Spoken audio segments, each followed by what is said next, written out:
Hello friends, എല്ലാവർക്കും എൻ്റെ ചാനലിലേക്ക് സ്വാഗതം. ഇന്ന് നമ്മൾ തയ്യാറാക്കാൻ പോകുന്നത് ഹൈദരാബാദി ചിക്കൻ ബിരിയാണിയാണ്. ആദ്യം ഒരു പാനിൽ ആവശ്യത്തിന് എണ്ണ ഒഴിച്ച് 4 വലിയ സവാള നേർത്തതായി അരിഞ്ഞത് ചേർക്കാം. ഇതിലേക്ക് കുറച്ച് നെയ്യും കുറച്ച് ഉപ്പും ചേർക്കാം. ഇങ്ങനെ ചെയ്താൽ ഉള്ളി പെട്ടെന്ന് ഗോൾഡൻ ബ്രൗൺ നിറമാകും.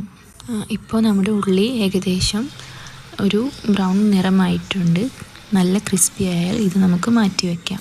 ഇനി 1 കിലോ ചിക്കൻ ഒരു വലിയ ബൗളിലേക്ക് എടുക്കാം. ഇതിലേക്ക് 1/2 ടീസ്പൂൺ മഞ്ഞൾപ്പൊടി, 1 ടീസ്പൂൺ മുളക് പൊടി, 2 ടീസ്പൂൺ കാശ്മീരി മുളക് പൊടി നമുക്ക് ഇടാം. ഞാൻ വീഡിയോ എടുക്കാൻ മറന്നുപോയി, അതുകൊണ്ടാണ് അത് ഇടുന്നത് കാണിക്കാൻ പറ്റാതിരുന്നത് കേട്ടോ. ഇനി 1 ടീസ്പൂൺ മല്ലിപ്പൊടി,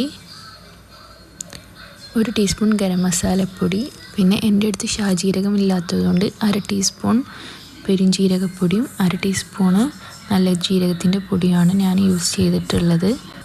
ഇനി ഇതിലേക്ക് 3 ടീസ്പൂൺ ഇഞ്ചി, പച്ചമുളക്, വെളുത്തുള്ളി ചതച്ചത് നമുക്ക് ഇതിലേക്ക് ഇട്ട് കൊടുക്കാം. പേസ്റ്റ് ആക്കിയാലും കുഴപ്പമില്ല. പിന്നെ 1 കപ്പ് തൈര്, മല്ലിയില, പുതിന ഇല, അതിൽ മല്ലിയിലയാണ് കൂടുതൽ യൂസ് ചെയ്തിട്ടുള്ളത്. പിന്നെ 1 ചെറുനാരങ്ങയുടെ നീര്, ഉപ്പ്, നെയ്യ്, ഒരു 2 ടീസ്പൂൺ നെയ്യ് ഇട്ടിട്ടുണ്ട്. പിന്നെ നമ്മൾ നേരത്തെ മാറ്റി വെച്ച ഉള്ളിയുടെ ഒരു 1/4 ഭാഗം കൂടെ ഇതിലിട്ട് കൊടുക്കാം. എന്നിട്ട് എല്ലാം കൂടെ നന്നായി മിക്സ് ചെയ്യാം. ഇത് കുറഞ്ഞത് 1 മണിക്കൂറെങ്കിലും ഫ്രിഡ്ജിൽ മാരിനേറ്റ് ചെയ്യാൻ വെക്കണം. എന്നാലാണ് അതിൻ്റെ മസാലയൊക്കെ അതിൽ നന്നായി പിടിച്ചിട്ട് നല്ലൊരു ഫ്ലേവർ കൊടുക്കുകയുള്ളൂ. ഈ സമയത്ത് തന്നെ നമുക്ക് 1 കിലോ ബസ്മതി റൈസ് 20 തൊട്ടിട്ട് ഒരു 30 മിനിറ്റ് വരെ വെള്ളത്തിൽ കുതിർക്കാൻ വെക്കാം. ഞാനിപ്പോൾ ഒരു ഏകദേശം 20 മിനിറ്റ് വരെ അരി വെള്ളത്തിൽ കുതിർത്ത് വെച്ചിട്ടുണ്ടായിരുന്നു. ഇനി ഒരു വലിയ പാത്രത്തിൽ വെള്ളം തിളപ്പിച്ചിട്ട് അതിലേക്ക് പട്ട, ഏലക്ക, ഗ്രാമ്പൂ, ഷാജീരകം ഇല്ലാത്തതുകൊണ്ട് ഞാൻ നല്ല ജീരകമാണ് ഇട്ട് കൊടുത്തിട്ടുള്ളത്. പിന്നെ നമ്മൾ നേരത്തെ ഉള്ളി വഴറ്റിയതിൻ്റെ എണ്ണ കുറച്ച് ഒഴിച്ച് കൊടുത്തിട്ടുണ്ട്. ഇനി ആവശ്യത്തിന് ഉപ്പിട്ട് കൊടുക്കാം. പിന്നെ കുറച്ച് നെയ്യും ചേർത്തിട്ട് വെള്ളം നന്നായി തിളപ്പിക്കാം. ഈ സമയത്തിന് നമുക്കൊരു പാനിൽ നമ്മൾ നേരത്തെ മാരിനേറ്റ് ചെയ്യാൻ വെച്ച ചിക്കൻ വേവിക്കാൻ വെക്കാം. സാധാരണ ഹൈദരാബാദി ബിരിയാണിയിൽ മാരിനേറ്റ് ചെയ്ത ചിക്കന് ഡയറക്റ്റ് ഇട്ടിട്ടാണ് നമ്മൾ ദം ചെയ്യാറുള്ളത്. പക്ഷേ ഇവിടെ എല്ലാവർക്കും ഇഷ്ടം നമ്മൾ കുറച്ചൊരു 1/4 ഭാഗം വേവിച്ചിട്ട് ബിരിയാണി ഉണ്ടാക്കുന്നതാണ്. ഇനി നമുക്ക് വെള്ളം തിളച്ചോന്ന് നോക്കാം. വെള്ളം നന്നായി തിളച്ചാൽ റൈസ് ചേർത്തിട്ട് ഒരു 80% മാത്രം വേവിച്ചിട്ട് വെള്ളം വാർത്ത് മാറ്റി വെക്കണം. ഈ സമയത്ത് തന്നെ നമ്മൾ ചിക്കനും കൂടെ നോക്കണം. ഇപ്പോൾ ചിക്കൻ ഏകദേശം ഒരു 1/4 ഭാഗം വന്നിട്ടുണ്ട്. ഇനി നമുക്ക് സ്റ്റൗ ഓഫ് ചെയ്തിട്ട് ലെയർ ചെയ്യാം.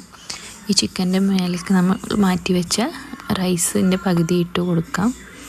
അതിനുശേഷം അതിലേക്ക് നമ്മൾ വറുത്ത് കോരി വെച്ച ഉള്ളി,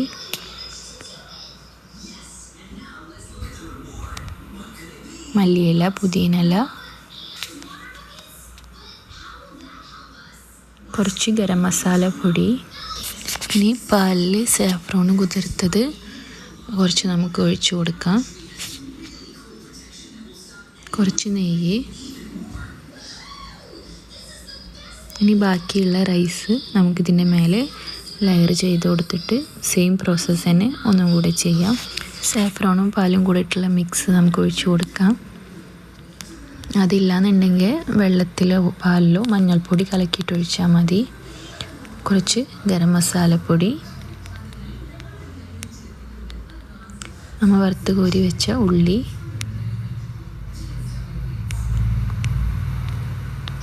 മല്ലിയില, പുതിന ഇല,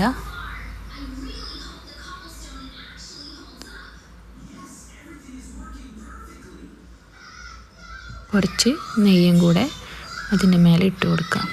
ഇനി ഒരു കാര്യം പ്രത്യേകം ശ്രദ്ധിക്കണം. ദം ചെയ്യുമ്പോൾ നേരിട്ട് തീയിൽ വെക്കാതെ കട്ടിയുള്ള എന്തെങ്കിലും ഒരു പാത്രം ചൂടാക്കിയിട്ട് അതിന് മേലെ ബിരിയാണി പാത്രം വെക്കുക. പാത്രത്തിൻ്റെ മുകളിൽ കുറച്ച് വെള്ളമുള്ള മറ്റൊരു പാത്രം വെച്ചാൽ ചൂട് നന്നായി ഉള്ളിലേക്ക് എത്തും. ഇനി ഇതൊരു ലോ ഫ്ലെയിമിൽ 45 മിനിറ്റ്സ് ദം ചെയ്യുക. ശേഷം തീ ഓഫ് ചെയ്തിട്ട് ഒരു 15 മിനിറ്റും കൂടെ തുറക്കാതെ വെക്കുക. അതിനുശേഷം ദം തുറന്ന് പതുക്കെ ഇളക്കിയാൽ നമ്മുടെ നല്ല രുചികരമായ ഹൈദരാബാദി ചിക്കൻ ബിരിയാണി റെഡിയാണ്. ഈ റെസിപ്പി നിങ്ങൾക്ക് ഇഷ്ടമായെങ്കിൽ വീട്ടിലൊന്ന് തയ്യാറാക്കി നോക്കൂ. വീഡിയോ ഇഷ്ടമായെങ്കിൽ ലൈക്ക് ചെയ്യാനും നിങ്ങളുടെ സുഹൃത്തുക്കൾക്കും കുടുംബങ്ങൾക്കും ഷെയർ ചെയ്യാനും ഇനി ഇത്തരത്തിലുള്ള റെസിപ്പികൾക്കായി എൻ്റെ ചാനൽ സബ്സ്ക്രൈബ് ചെയ്യാനും മറക്കരുത്. Thank you.